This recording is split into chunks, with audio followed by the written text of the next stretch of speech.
Trump sends warships into the Caribbean. Trinidad and Tobago pledges to back them. Continue to send drugs into our country, Venezuela. Yeah, they've been very nasty. The Caribbean is suddenly at the center of a geopolitical storm. U.S. President Donald Trump has ordered American warships into the region, a move that signals escalating tensions with Venezuela and its allies. But what makes this even more explosive is that Trinidad and Tobago's Prime Minister Kamla Persad-Bissessar has pledged conditional support to the U.S. if conflict breaks out, particularly if Guyana comes under threat. This is not just another diplomatic statement. It's a signal that the Caribbean may no longer be a passive bystander in great power struggles. Trump's warships enter the Caribbean. President Trump's decision to deploy warships into the Caribbean is being framed as part of his broader strategy to pressure Venezuela's Nicolas Maduro. The U.S. Navy presence is meant to deter illegal arms and drug flows, but many analysts see it as a warning shot directly aimed at Caracas.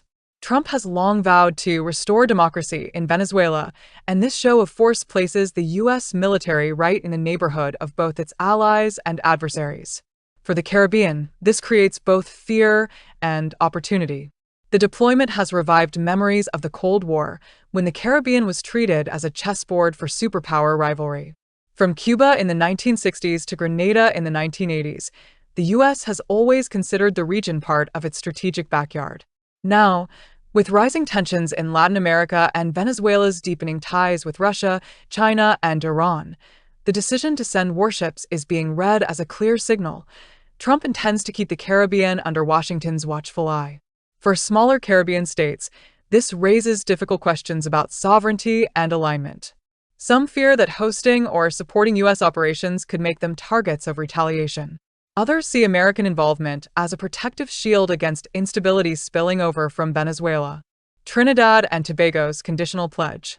The real surprise came from Trinidad and Tobago's Prime Minister Kamla Persad-Bissessar. In a bold statement, she declared that if Venezuela were to attack Guyana and the U.S. requested access for a defense response, Trinidad and Tobago would unhesitatingly grant it. This is a conditional promise, not a blanket military alliance, but it carries enormous weight given TT's geographic location near Venezuela. Trinidad and Tobago has historically balanced its relations with both Washington and Caracas, relying heavily on trade, energy ties, and regional diplomacy. But this new stance reveals a shift. Port of Spain is signaling that solidarity with Guyana and regional security may outweigh its traditional caution toward Venezuela. For the U.S., this could be seen as a diplomatic victory, showing that even Caribbean states are willing to fall in line with Washington's regional security strategy. Still, this pledge could stir debate at home.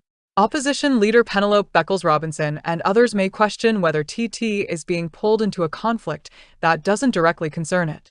For many citizens, the priority remains economic stability, not foreign entanglements. Guyana's response.